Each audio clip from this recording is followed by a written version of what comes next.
اپنے سے قریب کر لیا ہے.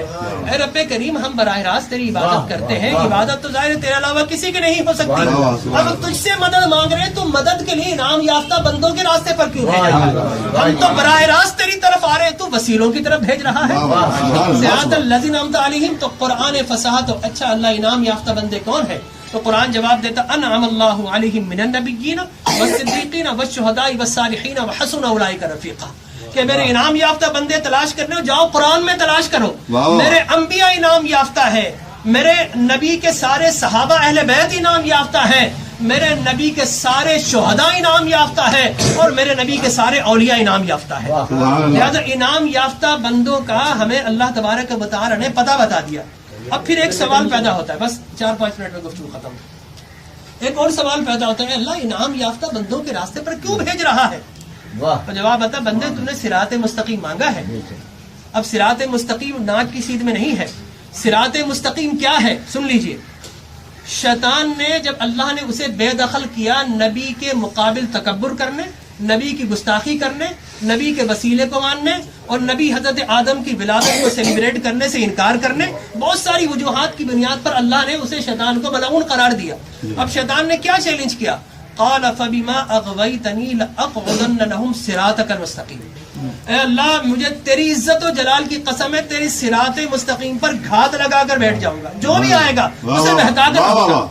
اب ہم نے مانگا صراط مستقیم, وہاں پر شیطان بیٹھا ہوا ہے, وہاں پر شیطان بیٹھا ہوا. ہم نے صراط مستقیم مانگا, لہذا غالب امکان یہ تھا کہ ہمیں صراط مستقیم پر جیسے ہی چلیں گے شیطان بہکا دے گا. اللہ نے فرمایا کہ ہاں وہ انسان جو بے لگام آئے گا, بے نسبت آئے گا, وہ بہک جائے گا. لیکن مجمعین, میری عزت و جلال کی قسم ہے, جو ولیوں کا شیلٹر لے کر, ولیوں کی نسبت لے کر آئے گا تو انہیں نہیں بہکا سکے گا, اور وہ منزل مقصود تک پہنچ جائے گا. سبحان اللہ. اور خبردار غیر المغضوب علیہم ولا الضالین, ان کی طرف مت جانا جن پر غضب ہو گیا ہے. اب غضب اللہ کے کس پر ہوا؟ شیطان پر ہوا, شیطانی سوچ پر ہوا, شیطانی افکار پر ہوا.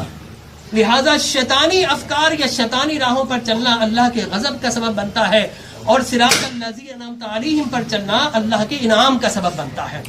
اب میں آپ کو آخری بات یہاں پر گوش گزار کر دوں کہ ہم بزرگان دین کے اعراض پر, اس لیے کہ قرآن و حدیث سے بیان کریں تو بات سمجھ میں آتی ہے, ورنہ اولیاء کرام کا بڑا فیضان ہے, بڑے قصائص ہیں, ان کی بڑی حکایات ہیں.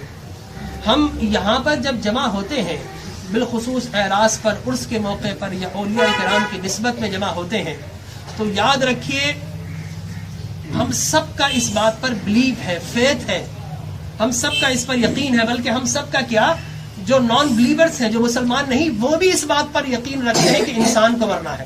یہ ہمارا جو سیل ہے, یہ ٹیشو ہے, یہ آہستہ آہستہ وقت کے ساتھ ساتھ ڈی جنریٹ ہوتا ہے. یہ ممکن نہیں. آج سائنس ڈی این اے کی بات کر رہی ہے, آج کروموسومز کی بات کر رہی ہے, رائبوسومز کی بات کر رہی ہے, لیکن آج تک ڈی این اے کو ڈی کوڈ کرنے کے باوجود اس کی ڈی جنریشن کو, یہ آہستہ آہستہ جو ختم ہوتا ہے, اس پروسیس کو میڈیکل سائنس نہیں روک سکی.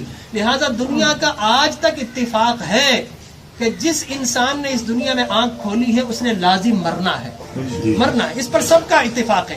اب مرنے کے بعد کیا ہوگا, اس پر نا اتفاقی, اس پر انتشار ہے. کوئی کہتے ہیں مر گئے اور مر کر خاک ہو گئے, کوئی کہتے ہیں جل گئے, جل کر راکھ ہو گئے, تو دوبارہ کس طرح زندہ کیا جائے گا؟ یاد رکھیے کہ یہ ہمارا موضوع, ہمارا بلیو نہیں ہے. یہ کفار مشرکین مکہ کا عقیدہ تھا کہ مرنے کے بعد ہماری ہڈیاں گل سڑ جاتی ہیں, ہمیں قبر میں دوبارہ کس طرح پیدا کیا جائے گا؟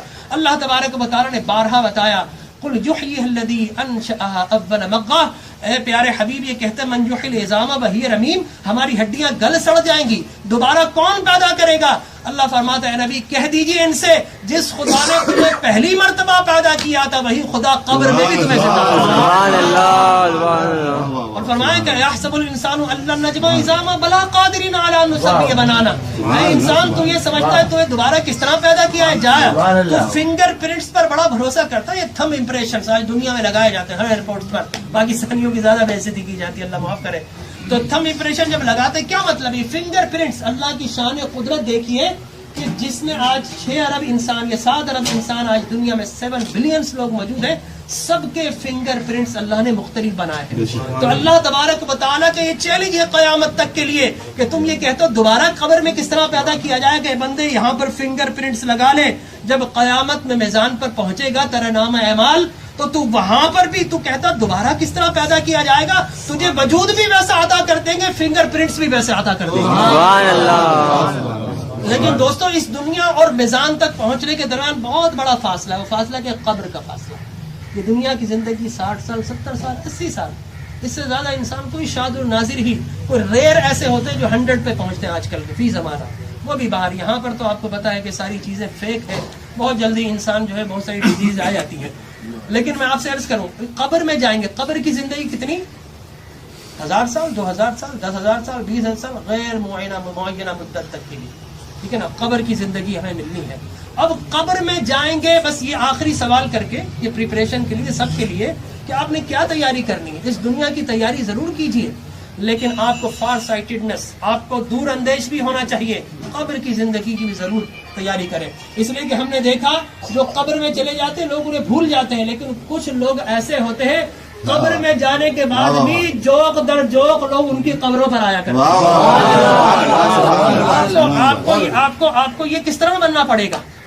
سرکار کائنات صلی اللہ علیہ وسلم نے بھائی آخری حدیث بیان کر دی. مجھے پتا ہے کہ ہمارے معزز مہمانان گرامی کو جانا ہے، مجھے بھی جانا ہے، انہی کے دامن پکڑ کے انشاءاللہ آگے بھی جائیں گے. تو میں آج یہ کر رہا تھا کہ حدیث مبارک سرکار مکی زندگی میں 13 سال کیا پڑھاتے رہے. مکی زندگی میں نماز آئی تھی، بعد میں 13ویں سال میں جا کر نماز فرض ہوئی، 2 ہجری میں روزے آئے، اور پھر اس کے بعد کہیں جا کر 8 ہجری میں حج آیا، اور 2 ہجری میں زکوٰۃ آئی مدینہ. سرکار 13 سالہ زندگی میں، مکی زندگی میں، بعثت اور نبوت کے اعلان کے بعد اظہار کے بعد، نبوت تو بہت پہلے مل گئی، اظہار کے بعد سرکار کائنات صلی اللہ علیہ وسلم کیا پڑھاتے؟ لا الہ الا اللہ انی رسول اللہ، اللہ کے سوا کوئی معبود نہیں اور میں اللہ کا رسول ہوں.